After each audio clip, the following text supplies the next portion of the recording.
Hello students, welcome to history class 8th. Students, we are doing our social science chapters. You have completed 2 chapters of geography. If you have any problem, you can contact me. I have messaged this in the group of your class. So student, along with geography, we will start our history chapter also. As you have read the chapters ancient period, then medieval period, now the modern period. These chapters you have discussed in your 6th, 7th and 8th class. For example, in 6th class you have studied about the period from Stone Age to development of civilization and many empires in different parts of India.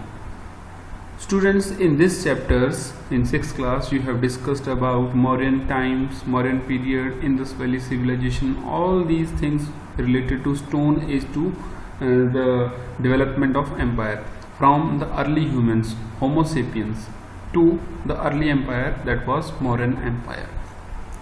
In 7th class we have discussed about the medieval period. Medieval period means after the decline of Mauryan Empire, there were number of small empires in North and South India. These empires were not so strong like Chalukyas, Pandyas, Cheras, Pratiharas, many more there. You have discussed in your 7th class. After that, Turkish means who were sultans. Muhammad Ghazni, Muhammad Ghori attacked in India. Then Delhi Sultanate, sultans who were ruled. Last sultan was Ibrahim Lodi. Then regional powers, small states in India. After that, the Mughal Empire. Students, we have discussed in 7th class up to the end of Mughal Empire. In this class we will discuss about after the decline of Mughal Empire. We will discuss about the evolution of British Empire in India. So student, you are familiar with these two things, medieval and modern, medieval and ancient empire, ancient period. Now in modern period we will discuss about the English Empire which emerged in India after the decline of Mughal Empire. So students, let us see. Now we are going to learn about the modern period of Indian history, which began in 18th century after 1707. After 1700, that was the time when Mughal Empire was declined. You can see from this line that Mughal Empire, Aurangzeb breathed his last. Means after the last powerful Mughal Empire was Aurangzeb. It does not mean that he was the last Mughal Emperor. Shah Alam and Bahadur Shah Jafar, these were his descendants, but these were not powerful emperors. The crumbling of the old system gave place to new ideas and many powers emerged on political horizon of India. Along with the decline of Mughal Empire, regional power emerged in India. These regional power made Aurangzeb and his descendant in regular warfare in south, north and some of the region around Delhi and Awadh. So Aurangzeb and his empire was weakened by the local regional powers, but these regional powers were not so powerful to face the external invasion. All of you know that political scenario means the era, time period. Every ever changing political scenario means that the political scene, political scenarios are kept on changing, heralded the dawn of modern period. Means that modern period started emerging, especially with the coming of European. Europeans started coming to different parts of India like French, Dutch, English. During this period, India was exploited politically, socially, economically and culturally. British came to India. They saw India's huge wealth as Turkish saw Sultan and Mughal saw the wealth of India.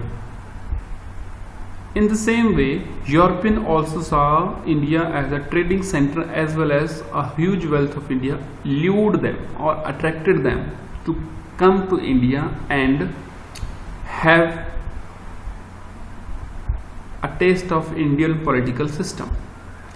The East India Company was established as a trading company, but it took advantage of political instability, gradually took over the control of large part of India. So students, you have discussed, you have seen that East India Company took the advantage of political instability. Political instability means there was no there were not any powerful ruler who can control the whole country or all the fronts within their empires, within the region of India. So slowly and gradually the British, French and different European companies started setting up their trading center near the coast. So they started emerging as a power. Slowly and gradually they came as traders and they took the politics side, and because they could see the weakness of the rulers of India, so that was why they became powerful easily in the Indian region. East India Company remained in power up to 1857. So students, all of you know 1857 was the time when the first war of independence was fought. After the first war of independence, East India Company rule was ended in India. So you will surprised to hear about this, that British rule was ended in 1947, but I am saying that the rule of East India Company was ended in 1857. So student, this is not a thing to worry, because after first war of independence in 1857, British Crown, so the control of Indian government, Indian politics went under British Crown. This line is not visible in this picture, but you can see after 1857, or you can say from 1858, British Crown started ruling in India. Means before 1857 there was Governor General of East India Company who ruled India, but after 1857 there was a Viceroy appointed by British Parliament of England, which controlled the political system in India. So in this way the rule of India went into the hands of British Crown. So if in this para, if you have any problem, you can ask. Let us move to next. After that, British East India Company started to consolidate its empire in India through military actions, introducing railways, passing different acts. So as I have already told you, revolt of 1857, it is also called the first war of independence, was the major event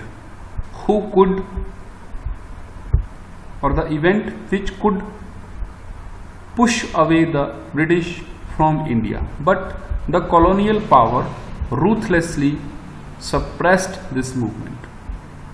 People were discontented. Discontentment means they were not satisfied with British rule. The British rule continued over India, but the discontentment against the colonial power strengthened the national movement. In this way, National Congress, all of you should know about the formation of Indian National Congress took place in 1885 by A.O. Hume, H-U-M-E, Hume. So A.O. Hume along with Indian scholars formed first Indian party, that was Indian National Congress in 1885, which organized the national movement against British in India. The major event which also agitated, means made angry the people of India, that was partition of Bengal. Another one, the formation of Muslim League, which was a result of British policy of divide and rule. Formation of Home Rule League, Jallianwala Bagh massacre. The British government also introduced a series of reform to pacify Indian and weaken the freedom struggle. They introduced many rules to control the freedom struggle, but that was in vain. So as a result, in 1947, under the leadership of Mahatma Gandhi and many other leaders, the country was independent. But unfortunately, India was divided into two countries, India and Pakistan. So student, this was the introduction to our first 8th chapter of history in your book, that is the modern period. If you are facing any problem, you can contact me. Thank you.